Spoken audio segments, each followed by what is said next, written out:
hey, look, I see you. I know that you're going through a lot right now. I know that there's a lot that you're dealing with. There's a lot that you're working through. You are sitting here plowing through on your abuse recovery journey. And yo, I see you and you're absolutely killing it. But chances are there's a major part that you are missing in the whole equation. And in fact, she's going to be your new best friend. And I am really excited to introduce you to her. Her name is Grace. Grace is someone that you need by your side at all times. When you succeed, Grace. When you fail, Grace. When you screw up, Grace. When you go 10 steps forward and 8 steps back, Grace. Grace needs to be, and always should have been, your BFF. Unfortunately, we are not taught this in modern day society. We are taught to go, go, go, hustle, hustle, hustle. And then on top of that, you add in the fact that we're trying to do this whole abuse recovery thing, and we just want to get it done. We're beating ourselves up. I get it. We're a society of go, go, go. But if you don't stop and give yourself grace along the way, you're going to quit before you even truly start. In fact, grace is not just something that sounds fluffy and nice for a Pinterest board. No, grace is required for your brain's proper healing. I'm not kidding, dead serious. But real quick, before I get too far into it, if this is the first time hanging out, welcome. My name is Karleigh Saunders. I'm a confidence and abuse recovery coach. I am here to help you not only heal from the abuse that you endured, but also to help you build the skill of confidence so you can step into the life of independence and freedom that you deserve. Here's the thing. As we're going along on our abuse recovery journey, we have had a lot of ish thrown at us. We've put ourselves down, our abuser put us down. Chances are family members, somebody was beating ourselves up. Now that we're out and we're trying to move on, now we're all stuck with all of these thoughts in our own heads, thoughts and words that were left by other people that we're having to fight against.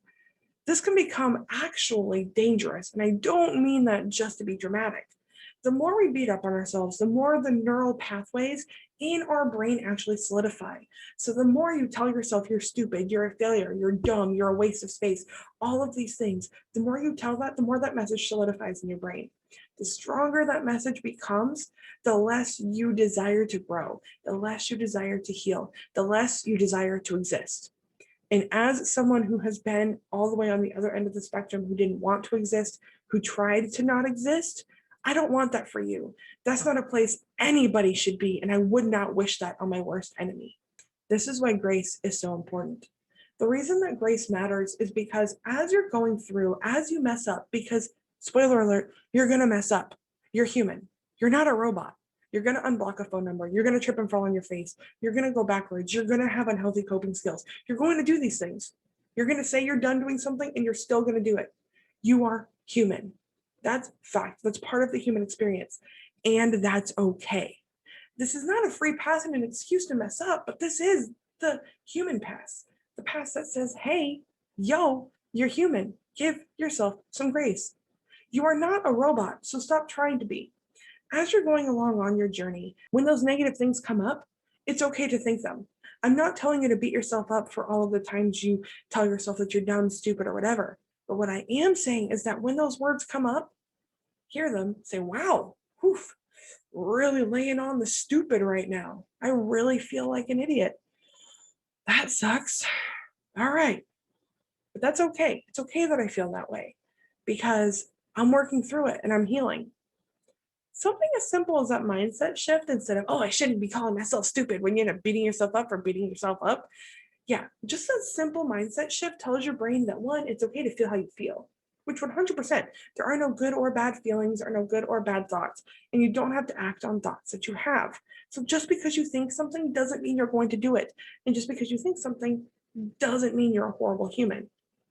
By telling your brain that that's okay, you're giving it permission to think, feel, and experience life. And the safer your brain feels in feeling the quote unquote negative feelings, the safer it's going to feel to allow yourself to process and really feel the positive ones. Well, all right, Karleigh, that's all fine and good for you positive hippies, but this is real life. How am I supposed to give myself grace?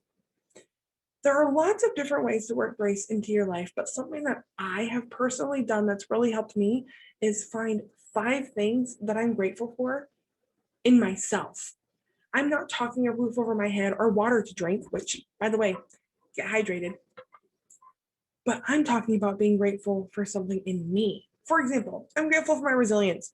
I look back at what I've been through and I could have gone one of a few different ways. And somehow, even after going the wrong ways a few times, I ended up here. And now I'm not only helping myself heal, but I'm empowering other women to do the same. That's pretty freaking awesome. I'm pretty freaking awesome. I love how far I've come as far as body image. I love that I am managing to bring in both the feminine and masculine sides of me. I love that I feel comfortable in clothes that I never would have thought of wearing several years ago, even when I am quote unquote bigger than I was then. I love these things about myself. Why? What does this have to do with grace? As I celebrate myself in these other areas, particularly in areas where society may have told me that it's not okay to think those things, or the abuser, or coworkers, or family, when we're told that it's not okay to feel gratitude for ourselves, that's only going to lay on the guilt and the beating up extra thick. But as I tell my brain that it's okay to be proud of my resilience, that I'm proud of myself for feeling good about myself, as I celebrate these things, is giving my brain permission. And when I give my brain permission to feel good about myself, that means I'm giving my brain permission to not hate myself. And by giving my brain permission to not hate myself, it's saying, hey, you exist. And that's not only okay, but it's a good thing. And that's cool. So, hey, you messed up, but maybe it's not as bad as we think. That may be an oversimplification, I understand. But the idea of it is still true. As we begin to celebrate ourselves in gratitude and we find gratitude for ourselves, we can then give ourselves grace for when we mess up, because again, you're going to. The other thing you need to keep in mind here is that 10 steps forward and 8 steps back is still progress.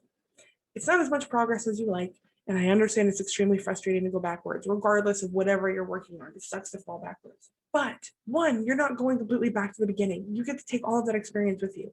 And two, you have to realize that when your brain is really focusing on one area, it's going to drop the ball on something else. Your brain, again, is only a human brain. It's not a computer. It can't do a ton of things at once. And heck, even computers get overloaded and it drops the ball in one area. Your brain does the same thing. It really focuses in this area over here. It's going to drop the ball over there. And that's okay. Recognizing that as well is going to really help you give yourself grace.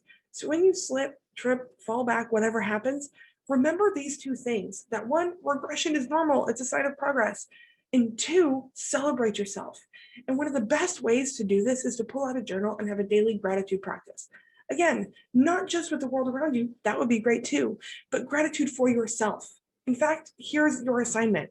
What I would love for you to do is to pull out a journal and list 5 things that you're grateful for in yourself right now.